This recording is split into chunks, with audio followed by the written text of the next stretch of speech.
Hello and welcome to another Bushwhacker review. Today we are going to be taking a look at Joey Logano's Shell-Pennzoil Ford for 2018 and also a look at the brand new 2018 Elite mold. So as always, let's take a quick look at the box right here. Got basically the same box as last year, which is nice because, you know, it is the old style box. No window box here, which I do love. Just kind of that generic honeycomb pattern. On the back, you do have the new 2018 of the, features. They went back to that stuff back from like 2008 and 9. Made a total of 147 of these things, 2018 RCC Elite. Not too much to talk about there. Here is the car itself. The ever-beloved scallop car, which probably makes the most sense of any car for a Shell, because Shell, scallops, So the fact they use it for Shell will always make sense. I will always like this paint scheme. This paint scheme's cool. It's getting iconic. 20 years from now, people are going to look back and really remember this car. The car runs up front all the time, contends, it lasts so long, people are going to remember this car. Mainly for Joey, but, there's going to be some people that are, like, an Allmendinger fan and just only care about Allmendingers, but whatever. Anyways, back to the car itself. Elites now come with this little certificate of authenticity. I kind of like the black with the chrome and everything from this year, but they do no longer number them. How it used to say, like, the DIN number on the card and everything, and, like, oh, strict issue. Okay, it does still say strictly, but that's just kind of weird they're not numbered anymore. It doesn't really bother me, but some people are going crazy over it. Like on Lionel's forum, there are people like pissed off. Like, I'm gonna cancel all my elites. Fuck you guys. And it's like, oh, who cares? That this isn't that big of a deal. You still know what number your car is and how many you produce, so chill. Doesn't really matter that these aren't exactly as unique anymore, but you still get a certificate of authenticity, so whoop-de-doo. You can still display that behind your car if you do that. But anyways, let's do a quick 360 of this car. Honestly, this is probably one of the best standard scallop Logano cars. The colors are perfect. It's got the sizing right. As you just saw, the front end design was perfect. So, that's a relief. They actually did a pretty good job on the scallop car for this year, which means next year's will probably suck. It seems like they kind of go back and forth a lot, but this one is very nice. The colors, the sizing, the spacing, everything is just perfect on this car. But anyways, let's get down to sponsors. On the hood, you have Shell and Pennzoil. You've got Ford Fusion, number 22. Of course, you have Monster Energy on the windshield banner. Down the side, you have Monster Energy on the side. No Coors Light logo, which they did do correctly. This one has the correct NASCAR race car logo, unlike the AAA. Got a nice little paint bubble there. Down the side, you got Shell-Pennzoil. You've got Auto Trader and Snap-on. Discount Tire and AAA. You've got AutoZone and SKF on the C post. And on the B post, you have Ford, Go Further, DXC, PPG, Mazak, Coca-Cola, and Bosch. So SKF is on this one too. I don't know if I ever mentioned that in the AAA review, but like I said, for some reason, a lot of the early renders of Penske 2018 cars were just missing SKF for some reason, but luckily they did fix that before they got them out. So that's nice to see. Same with the Coors Light logo. Like a lot of cars either had the Coors Light logo or had a giant blank spot where Coors Light was. I was really hoping to have the blank spot. I wouldn't have minded too much if they had the Coors Light logo, just because it was, a late change, but it would have really pissed me off. There was a huge blank spot there. On the back, you have Shell-Pennzoil. You got Ford and Ford, 22 Crew and 22. On the deck lid, you got Shell-Pennzoil. This is number 62. Got the same stuff down the other side as usual. Let's take a look under the hood and get into talking about the new Elite changes. The underside of the hood says Shell-Pennzoil and powered by Ford, but there you can see the engine detail in there, which is more detailed than the ARC, but really isn't anything great. If you can even see that, it's kind of hard to get light in there, but I will say that Kyle Busch Combos car from 2011 I just reviewed a couple days ago, or whenever I uploaded that, the ARC engine from 2011 is more detailed than this current Elite, so that's a little bit disappointing. But, I don't know, this isn't a bad engine, but just isn't really Elite standard engines. It's more than the ARC, and I think it is more than the ARCs last year, but that's not saying much. So I don't know, it's a little bit disappointing, but whatever. The wheels do turn and everything. You can see the underside of the car is still a little more detailed. It's still metal. It's still got a lot more cutout and little details instead of being a solid piece. They got rid of the DIN plate in the back. Now it's just kind of printed on there instead of the actually metal plate right there, which is kind of weird, but whatever. It does have a nice window net. It's got the really long window net across the whole thing. It does actually have a little mirror in there, as you can see. You can see that. There's a little mirror right there. That's a nice touch. Does have the digital dash and everything, but the interior isn't that much more painted. The roof flaps do open. They got rid of the tethers and everything. You can probably also see that they did keep the little antenna and fin for the Elites. So that's something. The trunk still does open on these Elites, and you can still see the fuel cell back there.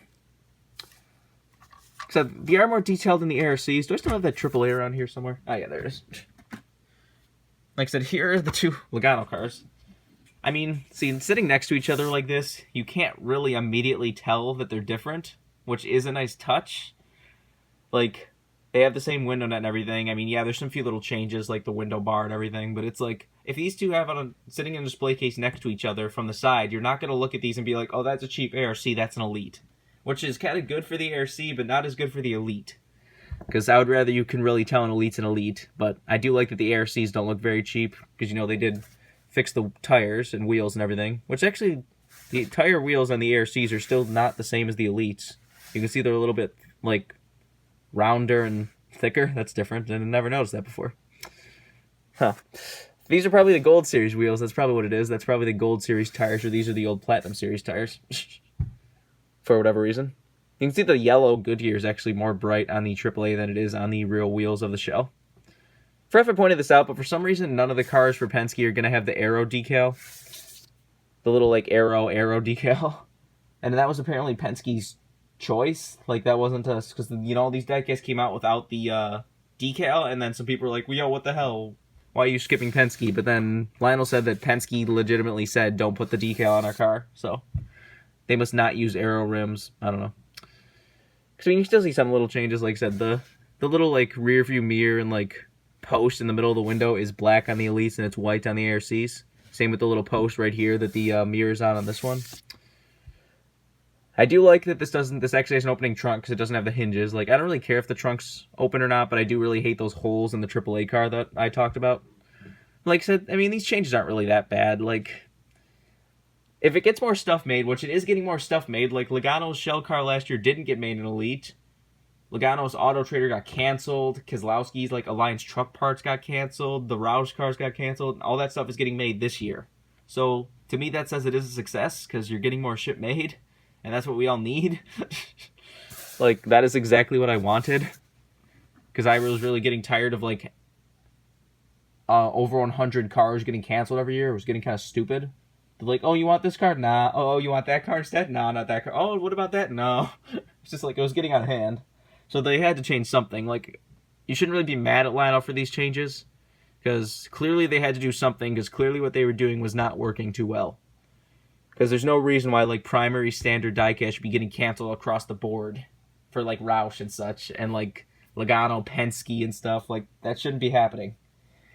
Yes, cars still going to get canceled, but so far this year, the only cars that have gotten canceled have been some fully canceled. There's been some, like, special finishes and stuff, but those don't matter. But the only cars that have been fully canceled have been Junior Motorsports, like Michael Annett and Elliott Sadler, like, copy-pasted paint schemes, and, like, the Nationwide cars didn't really change at all. In Nationwide, Xfinity cars didn't really change at all. They're the same mold they were last year, same MOQ, same price. Well, actually, they did actually raise the price point a little.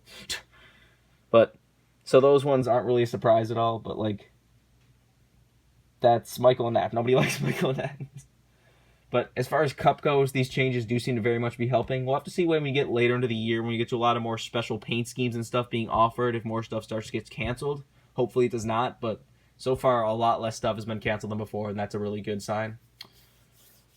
But, you know, like I said, the changes are the changes. You can either like them or you can hate them. I mean, like I said, the most important thing to me is how they look in a display case, sitting there, and how you can look at them. And the fact that they took the ARCs and painted the lug nuts, gave us the cloth window net and everything, means that these look fine.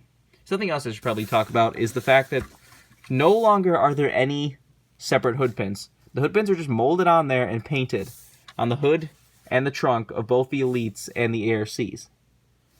I noticed that later, but it's kind of weird. I kind of like that better, because I did get a lot of times where, like, the lug nuts were, not lug nuts, hood pins would just kind of fall out of the car or something, or come loose or be sitting weird, so the fact that they are just solid down means they're going to be better. I'm sure we're going to get some car that, like, they forgot to paint them or something. That's probably going to happen sooner or later, but that is a nice touch. And that way they can probably print stuff over them a lot easier if they need to, kind of like the grass for the Kurt Busch. How, you know, they actually printed that like grass over the lug nuts for the final piece to make it look better. Like, they could probably do that a lot easier now, which is nice. I'm surprised they kept the little antennas and stuff, to be honest. With all the stuff they cut, I'm surprised they kept that. I mean, some people like the whole tethers and the hood and the trunk and the roof flaps for the Elites. The Elites used to have a little parachute bag right here in this roof flap and everything, but I don't know.